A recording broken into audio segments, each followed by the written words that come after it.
It's time for Yahoo Finance's Market Minute. Stocks C sign after consumer sentiment slipping once again and inflation expectations soaring to their highest level since 1981. You can see stocks moving to the upside right now. JP Morgan Chase shares rising after topping Wall Street's estimates in its latest quarter. Higher than expected revenue boosted by increased trading activity. CEO Jamie Dimon striking a cautious tone, saying, quote, the economy is facing considerable turbulence. Meanwhile, BlackRock delivering mixed results, reporting record assets under management as acquisition costs drove a 4% dip in net income. CEO Larry Fink also warning on the economy, telling CNBC a recession is, quote, very close. And Wells Fargo shares lower as a 6% decline in net income offsets stronger than expected profits in its first quarter. Wells Fargo's CEO noting the risks of President Trump's trade policies and calling for a timely resolution. That's your Yahoo Finance Market Minute. For more on what's trending, scan the QR code to track the best and worst performing stocks.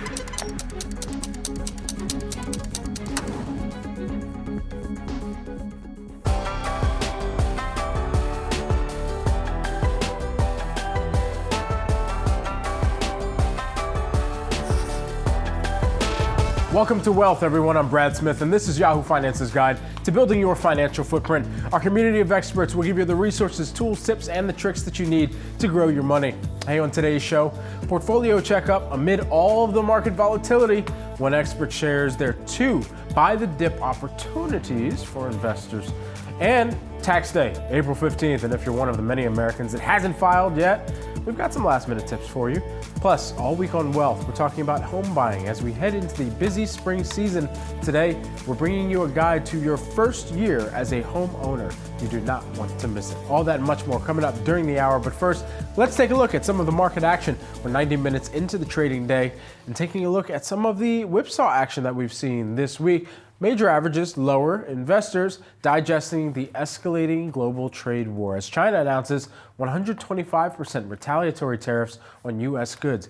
Joining me now, we've got Christian Magoon, who is the Amplify ETF CEO. Good to see you, Christian. You say expect the unexpected is the current state of the markets right now. So walk us through how you're navigating this extreme volatility and the unexpected. Yeah, hey, thanks for having me, Brad. And certainly this is just an unbelievable market, not only in equities, but also in the fixed income market. I saw yesterday that the S&P has been trading with the same volatility as Bitcoin of late. So that's quite crazy. We think investors for their core equity positions really can kind of weather this storm by concentrating on high quality blue chip companies that are dividend payers, and then ideally laying covered calls on top of that portfolio. Essentially, that gives you 3 sources of total return: price appreciation or depreciation in this case, but then the shock absorbers of dividend income and option income. We have 2 funds that actually implement these strategies on the ETF side.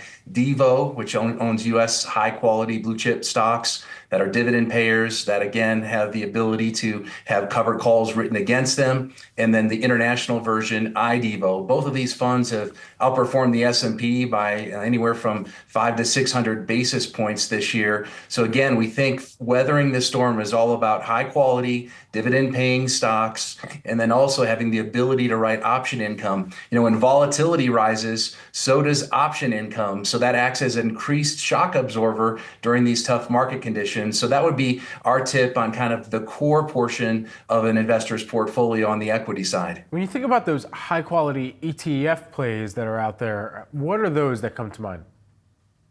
Yeah, so for sure, generally dividend ETFs that focus on large cap companies, I think make a lot of sense. We also think that, strategies that not only get dividend income, but also option income are important. One thing to be careful, though, is if you're looking at a covered call ETF, making sure that maybe not all the upside of that portfolio is written away by covered calls. So sometimes you can see these covered call ETFs that have massive yields, but when you look at their total return, they're single digit total returns. What you want to see is a good balance between yield, but also solid price appreciation so that you can appreciate in markets like we're seeing today with equity markets going green. Our Devo and our iDevo ETF are experiencing the upside in today's markets, but have also have cushioned year to date against the S&P's decline. Now, it's interesting. We started to get, at least from some out on the street, some of the largest firms talking about a potential reason to sell on the rally if we did see those. And so you're saying there are 2 buy the dip opportunities that you're tracking specifically right now. What are those? Yeah, so one buy the dip opportunity is in the growth area. The NASDAQ 100 going into today was down 13%. And an area in technology that actually has had some really nice defensiveness is cybersecurity stocks. We have the original cybersecurity ETF Hack. It was the best performing cybersecurity ETF last year by 500 basis points. Hack is down just 6% this year relative to the NASDAQ 100 being down 13%. And if you think about it, Brad, you probably need to own growth for the long term, but you want to see some defensiveness in what your growth allocation is right now during times of uncertainty. Well, cybersecurity spending is resilient. Governments, corporations, individuals, they can't afford to decrease their spending. In fact, it is growing because of AI threats as well as nation state threats. So we think cybersecurity stocks are down just a little bit this year, down 6%, but are a great buy the dip opportunity because they've already shown alpha against the NASDAQ 100. On the other side, if you want to kind of buy something that has momentum, we're watching gold and silver, do quite well. Silver's up going into today about 7%. We have a junior silver mining ETF, SILJ, that was up over 16% going into today. I know it's up over 4% just on the session today. Silver's up as well, over 3%. Silver is a store of value trade, and certainly during times of uncertainty, that benefits as well as gold. In addition, silver has a lot of industrial usage, and there's a shortfall there. Silver is used for batteries, solar panels, electronic devices. So we think if you want to grab some momentum and see what's working this year, silver and SILJ, the junior silver mining ETF, is a great way to kind of add some alpha to your portfolio because, again, it's entering today up over 16% year to date. Christian, thanks so much for taking the time here with us today. Really appreciate it. Good seeing you, Brad.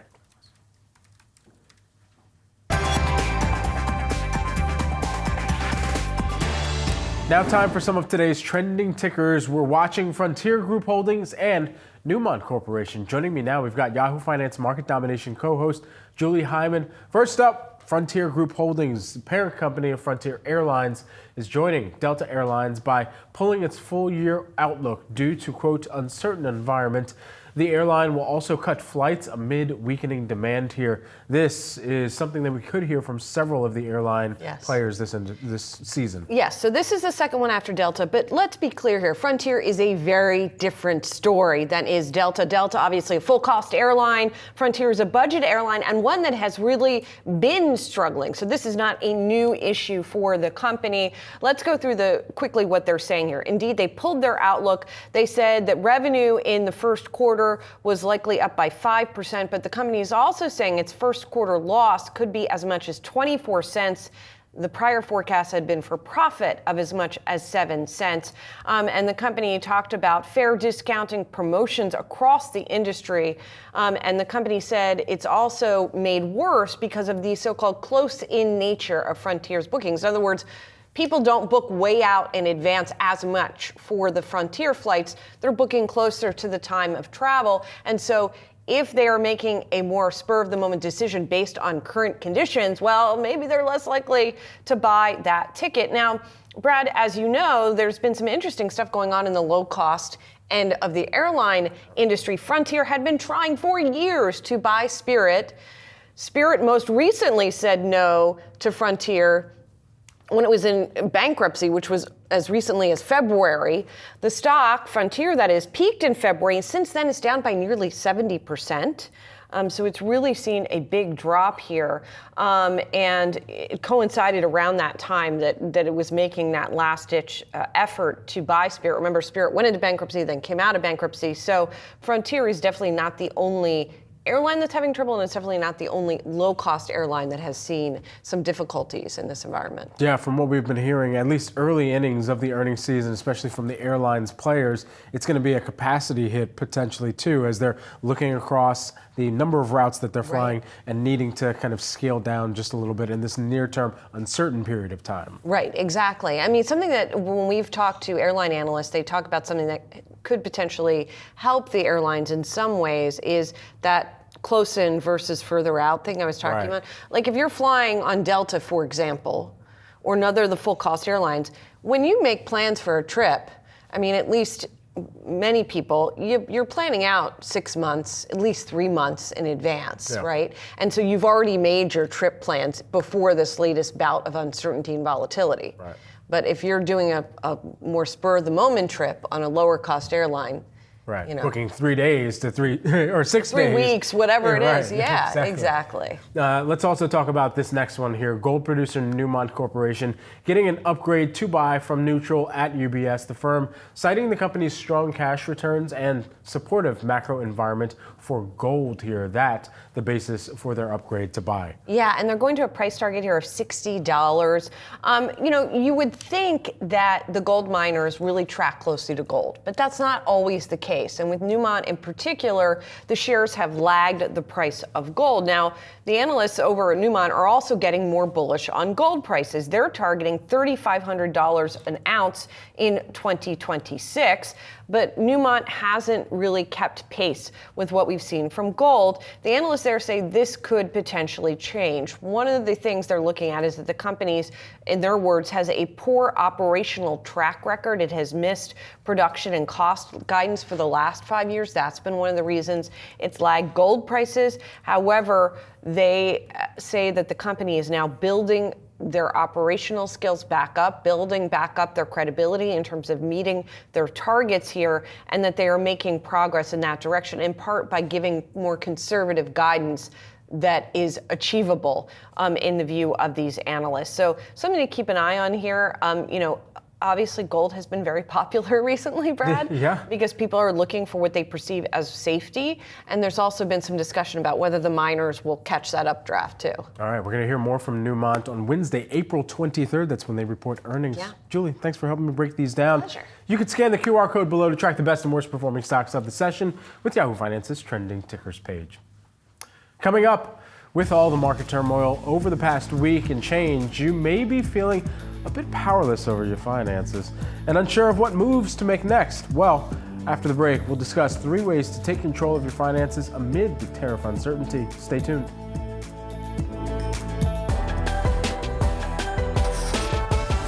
Stocks are having a volatile week plus in light of President Trump's tariff policies and some of the back and forth regarding the exact plans. And you may be staring at your brokerage and retirement accounts, a little unsure of what money moves you should make. We want to help you out and discuss different ways that you can take control of your finances amid the uncertainty. Here with more, we've got Matt Schultz, who is the Chief Consumer Finance Analyst over at LendingTree. Matt, good to have you here.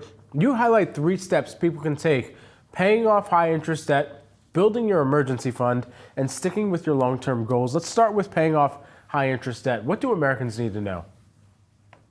Well, it's really all about kind of firming up your financial foundation so you're ready for whatever comes in this time of uncertainty.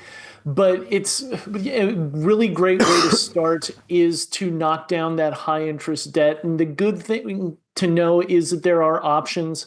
A 0% balance transfer credit card is a great option, and there's even a card out there now that will give you 2 full years without accruing any interest on that card. But something like a low interest personal loan can be a good call too. And you can even call your credit card issuer and ask them for a lower rate on that credit card. That works more often than people realize. Your second point is actually about building your emergency fund. So what should people do in order to make sure they're taking the right steps to build out that emergency fund? Yeah, again, it's about firming up that foundation. And even though the Fed has put a pause on cutting interest rates, and that's bad news for folks with debt, it's good news for savers because high yield savings accounts are still giving 4+%.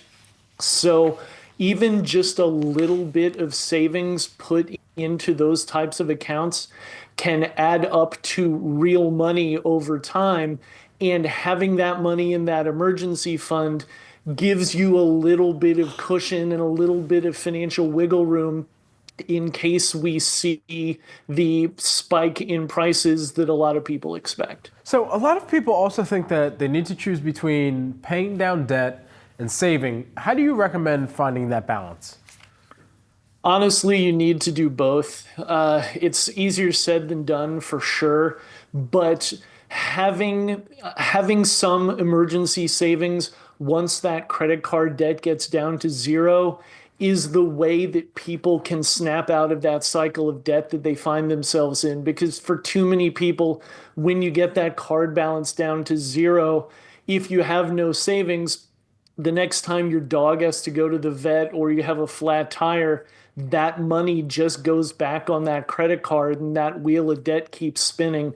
Having some emergency fund keeps you from having to automatically put that stuff on that card going forward. And then your third point here is actually sticking with your long-term goals, regardless of how tariffs turn out.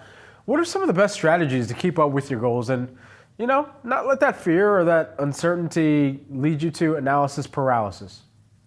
Yeah, it's scary, but you still want to retire. Your kid still wants to go to college. You still may have other things that you're looking at. So really, it's a lot about looking at your budget and just really paying attention to priorities and making sure that what you're spending on is what matters most to you. And that may require some sacrifice, some tough decisions among folks, but it's really, really important to not panic and suddenly abandon your long-term goals, because the biggest financial asset that any of us have is time. And if you throw that away because you're panicked, it usually doesn't end up working very well. Matt, we're going to go into the bonus here. You actually have three more just personal tips to make sure that, in addition to make sure your finances are getting right, that you can also regulate to make better decisions along the way. What are those three tips? Yeah, really one of the biggest ones is simply just to breathe and to not panic and to step away from the doom scrolling and some of the headlines that you see and pay attention to yourself and your physical and mental health. That is such an important thing. And again, it can be easier said than done, but it's still a really big deal. All right. You also sent over seeking help and speaking up, contacting your local rep. Matt, thanks so much for taking some time here with us. Thank you. Parents of college students don't have the luxury of waiting out market turmoil before withdrawing funds from a 529 savings account. So what kinds of actions should these account holders take? Joining me now, we've got Ross Riskin, who is the Investments and Wealth Institute Chief Learning Officer. Ross, good to have you here. What's your advice for folks who plan to use their 529s this year? Yeah, Brad, it's a great question. I would say just right off the bat, the people who should be reassured are those who have younger children further away from the goal, because as the previous speaker just said, you have time on your side to benefit from still being invested in the equity market. However, if you have young adults that are going to be enrolled in the coming fall, or they're already enrolled in school, you need to be taking a closer look at how those funds are invested. Now, most people still have funds invested in target enrollment portfolios, so very similar to target date funds found in retirement plan accounts that gradually reduce their exposure to equities as they get closer to the goal. The problem with those, though, is what makes up the majority of the portfolio then? It happens to be fixed income. And we know in the current environment, the past couple of years, fixed income hasn't done that well. So even if you thought you were in the prudent investment choice of being in a target enrollment portfolio that looks conservative, a lot of those portfolios have lost value over time. So it makes sense to be looking at those guaranteed principal options within the 529 plan accounts. As the previous speaker alluded to, you could still actually get access to those FDIC insured bank deposit programs within 529 plans to get that 4 to 5% tax-free in a 529 plan with no risk of principal loss. What about timing? How should parents be mindful of when they're taking out the funds? Great question. So I think you need to be mindful of a couple things. The first most important thing is to make sure that the amount of distributions you're taking out matches the amount of qualifying expenses incurred in the year if you want and plan on the distribution being fully tax-free. So a couple of things to keep in mind with that. Just because they have to happen in the same year doesn't mean they have to happen in any particular order. So you may have a situation where a family has other funds available and they want to pay a tuition bill from other funds and then reimburse themselves from a 529 529 plan because they could keep those funds invested and get 4 to 5% guaranteed for a couple more months. That can happen as long as it occurs in the same year. But the other issue you run into is when you're paying maybe a spring semester bill in January, but you took out a distribution in December. Well, you have a mismatch there that you need to be aware of. And then finally, probably the most relevant thing, especially for those tax filers now coming up on April 15th, is for those families that plan on qualifying and claiming the $2,500 American Opportunity Tax Credit. You can't use funds from the 529 plan to be allocated to claim that credit. It's called double dipping. You can't get the credit and a fully tax-free qualified distribution. So you're going to have to be using other funds, maybe from other resources, maybe the student borrowing some debt, to be able to claim both of those tax benefits in the year. What about households with younger kids who are trying to make sure that they can set up the 529s correctly to last for many years and to really sow into? Yeah, it's a great question. As I alluded to before, I think that's where we don't want to be overly concerned with the market noise. You still have time on your side. So if you have 12, 15, 18 years, or even longer, as you mentioned, from a legacy planning goal, maybe even planning for grandchildren and future generations, we want to make sure we have exposure to the equity markets. Target enrollment portfolios can make sense in those cases because you want to have access to and be invested in those assets that have the probability to achieve greater returns over longer periods of time, especially when they're invested in tax-deferred, tax-free vehicles like 529 plans. Now, 529s can be used for much more than college tuition. How else can parents put those savings to work? Great question. So there's a lot of different ways. The definition of qualifying expenses has expanded over the past several years via new tax laws and changes, right? Tax Cuts and Jobs Act, which is on everybody's mind right now, of what's getting extended, what's not. But we know we can use up to $10,000 per year K through 12 tuition expenses. We know we can use lifetime limit of $10,000 per beneficiary and each sibling of the beneficiary to repay student loans. And probably the most popular thing that consumers and advisors are talking to clients about now are those that maybe have excess funds left over in the 529 plan. Instead of changing the beneficiary to someone else in the family, they can roll up to $35,000 over the lifetime into a Roth IRA for the beneficiary. Now, that's going to take a couple of years to actually do because you're subject to the same annual funding contribution limits for Roth IRAs and traditional IRAs, but it's just expanding the use of them. So there's no more excuses of don't put money into a 529 plan because it can only be used for college expenses. Ross, thanks so much for taking the time here with us. Appreciate it. Thanks, Brad. Coming up, tax day around the corner, Tuesday, April 15th. Heading into the weekend, we're bringing you last-minute tax filing tips. You don't want to miss it.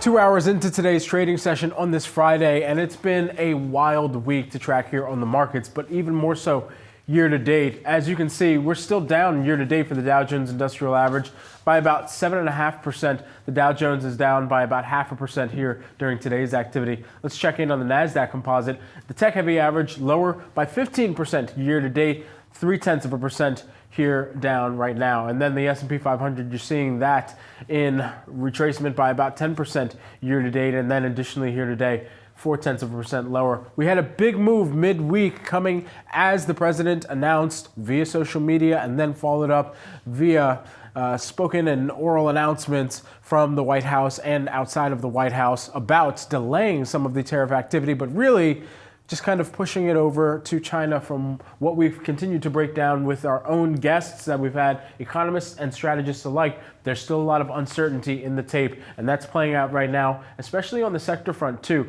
where you've got 10 of 11 S&P 500 sectors intraday in negative territory, led lower right now by consumer discretionary, down 1.6%. We are coming up on April 15th, known as U.S. Tax Day. As of late March, the IRS had received 89.6 million returns. That's actually down 0.8% from this time last year. So if you're one of the many Americans who hasn't yet filed, we're here to help you out with some last-minute tax tips. So joining me, we've got Tom O'Sabin, who is the Director of Tax Content at the National Association of Tax Professionals. Tom, you sent over 6 great tax tips here, so take us through those. Well, when you think about it, it's interesting, Brad, to see the delays in people filing returns. And I think it's probably a factor, first of all, of late receipt of 1099 documents or K-1s or other things that taxpayers need in order to file their returns. I think there's also some concern out there as there could be some, is there a possibility there could be some retroactive tax legislation that would somehow affect the 24 filing. Well, there's not much time for that left. There's only a few days left here. So I think what people should do is maybe ignore a lot of the noise that's coming out of Washington and try to do things in a straightforward way. And as you're sitting down to do your taxes, first thing, don't panic. Sit down, take a deep breath.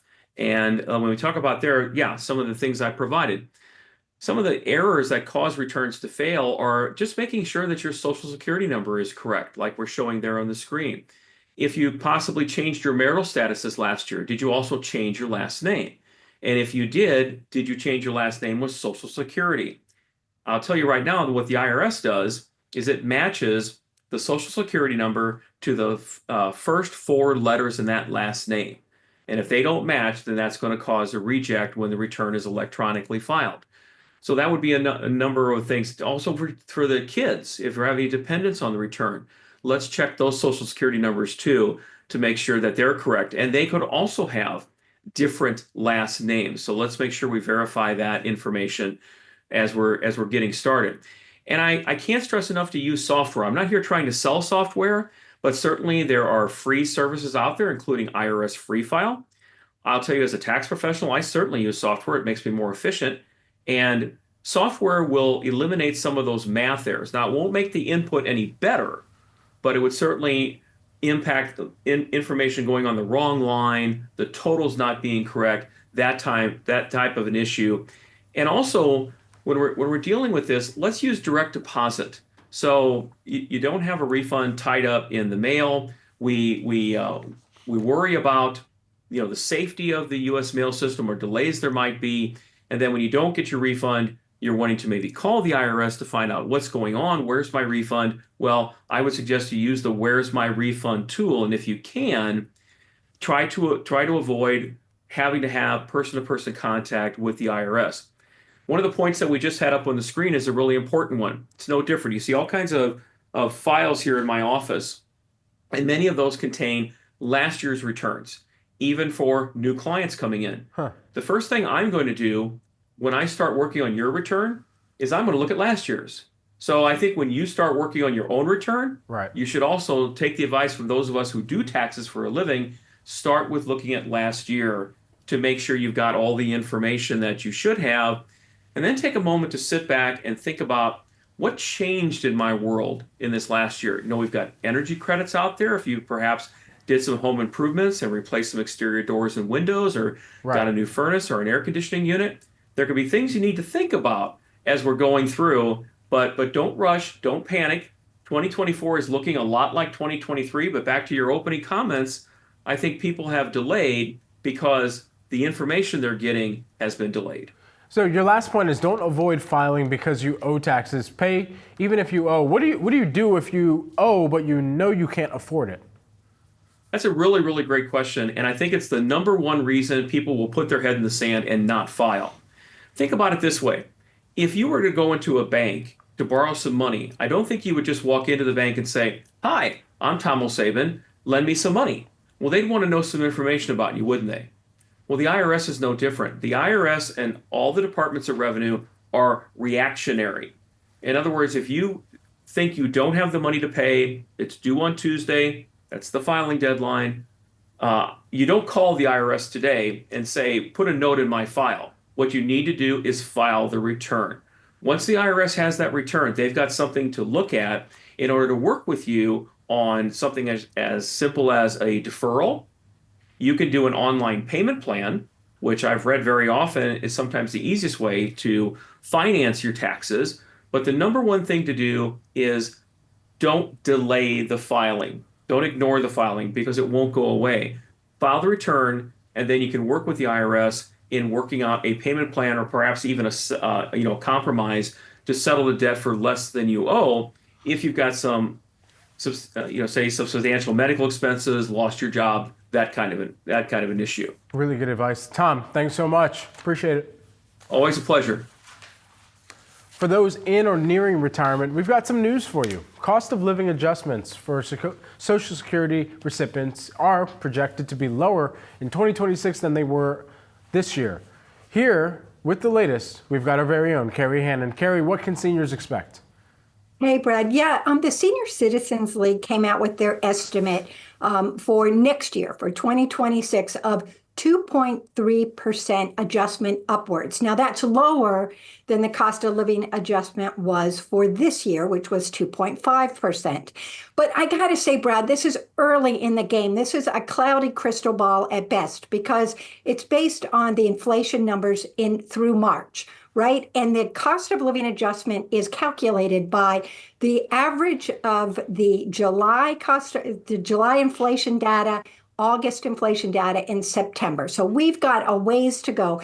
This number did not include the announcement of the tariffs. This was pre-tariff announcements. And the experts I have spoken to do anticipate higher inflation throughout this year. We don't know, of course, at this point, but it's a little early in the game to say it's going to be 2.3%. But that's where it stands right now. But we'll know. It will eventually be announced in mid-October to go into effect January. But we've got to wait and see what July, August, and September looks like for this inflation data. Certainly. And so elsewhere in Social Security news, the administration is backing off plans to cut phone services for those applying for new benefits or checking benefits. So, Carrie, what do we need to know since we aren't getting this controversial change?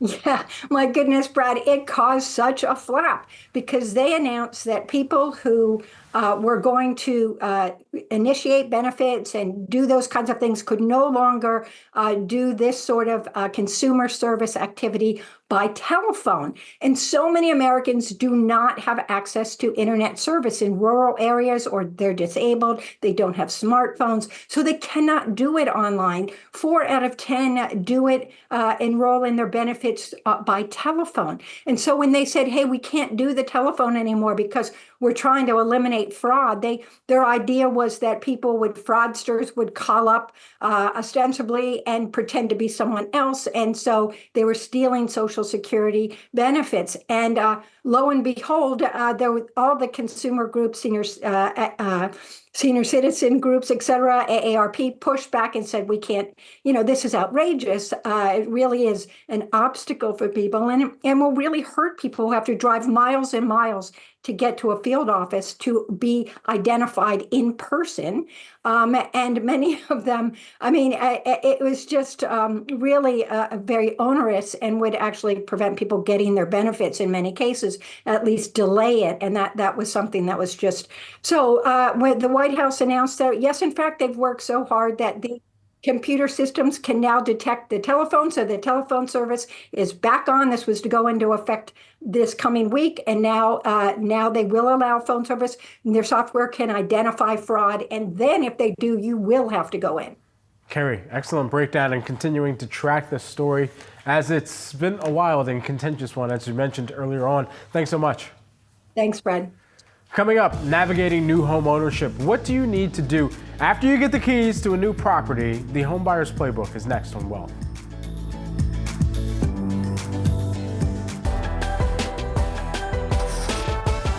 It's Housing Week on Wealth, and we have the Homebuyers Playbook with everything that you need to know about every step of the home buying process. And today, we're taking a closer look at what happens once you actually purchase a property and take on responsibilities as a new homeowner. Joining me now, we've got Aaron Sykes, Sykes Properties founder. Good to see you, Aaron. Thanks so much for hopping on the program with us. What are some of the things that new homeowners need to do after they get the keys? Of course. So congratulations on your new home. And, most likely you had an inspection report during the contingency process of your contract. Gone are the days where we're foregoing inspection reports. And in most markets, you can still get a house under contract with a fair 5 to 15 day inspection contingency. So sometimes you're able to negotiate the repairs during this period, or the seller would be paying for them, but not always. In fact, not likely. Most of the time, homes are sold as is. So the inspection process is just to get to know the home and the repairs that you will need to make once you own it. So first off, don't, let grass grow under your feet. Get those repairs done ASAP, because you have so many other things to, handle in terms of decorating and new schools and all of that type of stuff. Just get those repairs done and have nice peace of mind. Second, if you are one of the lucky people who were able to buy a new home, make sure you take the opportunity to register your appliances. This also goes if maybe you had the seller of an existing home repair or replace an appliance. You need to manufacturer's warranty. You need to make sure that that is in place within just a few days of transferring ownership. Otherwise, it will be negated. Third, make sure you schedule your HVAC and your furnace regular service. And this really differs depending on the area that you're in. In Florida, we have to do quarterly service for our HVAC because it's so humid here, but maybe you're in the Northeast and you can get away with once a year. But make sure you get that plan in place so you don't get to a situation where you need a repair and you don't have a contractor ready and willing to do it. And then fourth, perhaps the easiest but often forgotten tip is to make sure you introduce yourself to your neighbors, especially if you're going to be doing renovation work or construction work and it might be disruptive to their lifestyle. So bring over a nice housewarming gift, kind of the reverse of what you would expect. Ingratiate yourself to your neighborhood. So what do new homeowners need to know about insurance as well? Yeah, so insurance is a hot topic, particularly in the Southeast and along the Western coast in California. We had terrible fires. We've had a lot of hurricanes in recent years. So expense has definitely gone up. So you need to really think about insurance before you make the purchase. This is part of your inspection, your contingency, your diligence, that 5 to 15 day window where you're in contract. The house is yours if you want it. But make sure you're getting insurance broker quotes during that time period, because oftentimes it's going to be a lot more expensive than you might have anticipated, and you might need to reset your price point. It might not be the house for you. New homes tend to have lower insurance costs than those that are existing, and that's because they have high wind ratings and fireproof build policies. There's also warranties as well on new homes versus some of those existing homes. So what do homeowners need to know about where they need to get a warranty and what they need to get a warranty on? Yeah, so if you had a new construction home, typically the developer, the builder, will give you a 1-year warranty, hands down, flat across the board, and that includes labor or any of the appliances, et cetera, that need to be repaired. If cracks in the foundation, windows that are leaking, any of that will be covered in your 1-year warranty. Make sure it's in your contract. Don't go asking for it, after something has already broken and you didn't confirm it before you actually purchased. And then sometimes you can also have those manufacturer warranties with existing homes. If you had new appliances put in by the seller prior to the purchase or after you purchase, make sure you register those warranties, because the labor will not be covered, but at least the appliance will be. Erin, thanks so much for the tips. We appreciate it. Of course. Capitalizing on credit card rewards can be one way to make the most of your money. And a cashback credit card may be the simplest rewards card to use. So let's dive into how to choose the best one for you. A cashback credit card could be your best rewards credit card. Here's why, and how to choose the right one for you. Let's start with the basics. There are generally 3 types of cashback cards.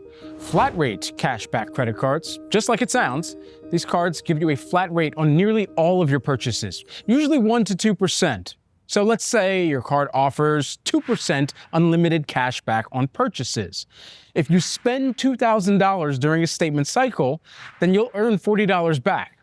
Usually that $40 can be credited to your account, and sometimes it can be applied to gift cards or merchandise.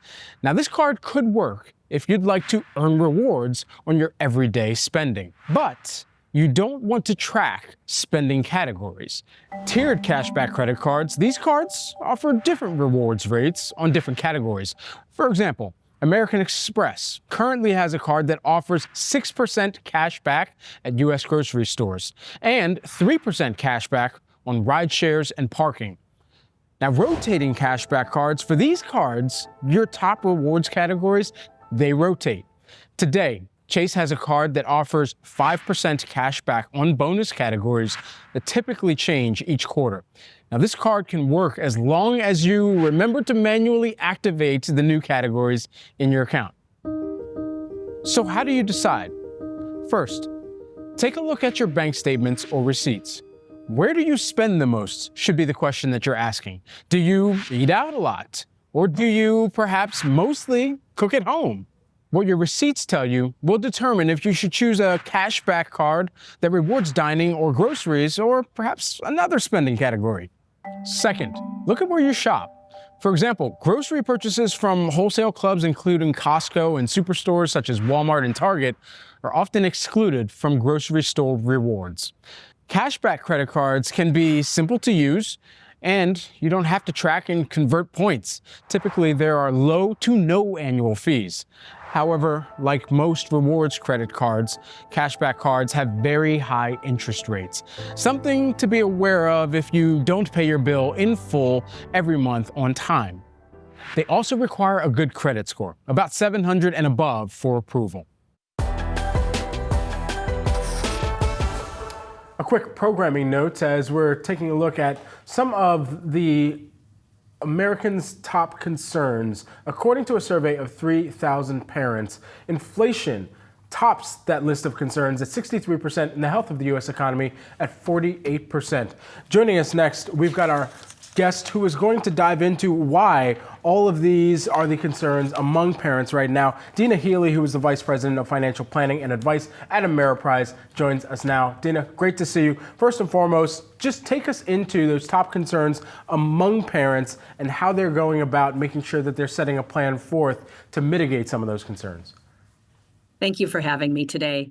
We surveyed more than 3,000 American parents, and they did indicate that their top concern is how the financial decisions they're making today will impact their financial futures.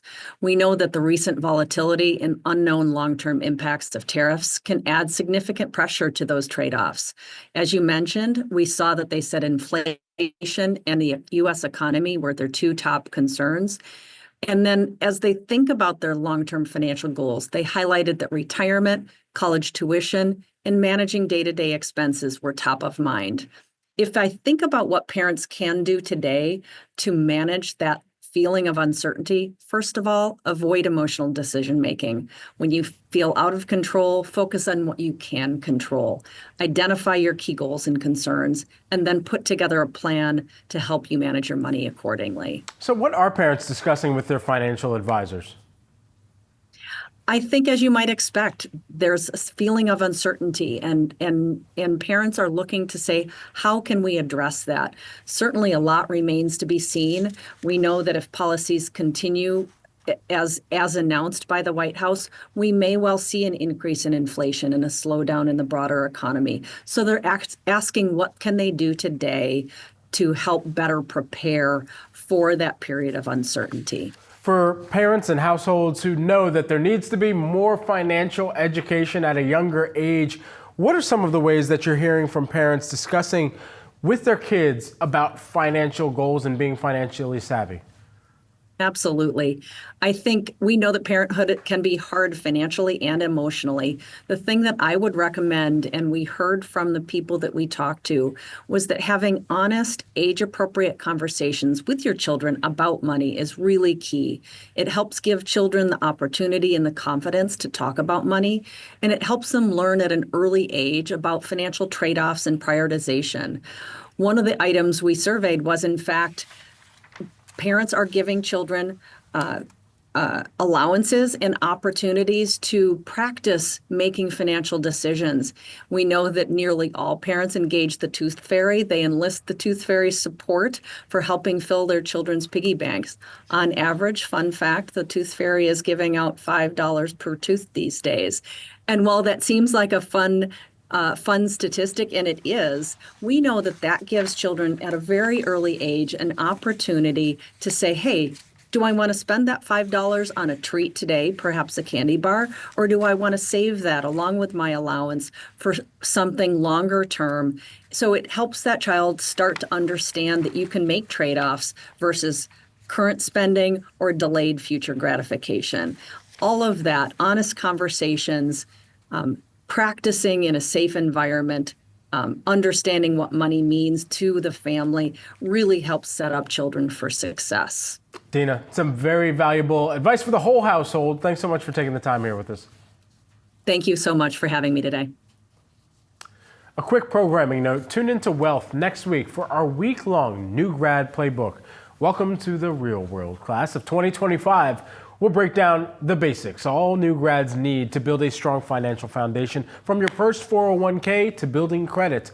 Parents, you'll want to share these videos with your kids. Monday kicks off with Investing 101. We'll walk you through how to get started in the stock market. We're talking brokerage accounts, asset allocation, and long-term goals to set you up for success. Today and Tuesday as well, once we get to that day, it's all about workplace benefits from 401ks to HSAs. We'll break down your options and explain employer matches and tackle how to save even if you don't have a plan at work. Wednesday is a double feature. We're covering the basics with Budgeting 101, how to build a plan that actually works for you, plus student loans, strategies to pay off debt, and what rising interest rates could mean for borrowers. And Thursday, we're talking everything that you need to know about credit cards and the importance of a strong score. If you're getting ready to graduate or a proud parent of a young adult about to enter the working world, you won't want to miss it. All next week, right here on Wealth. That's it for Wealth. I'm Brad Smith. Thank you so much for watching. You can stay tuned for Market Domination coming up 3 p.m. Eastern Time.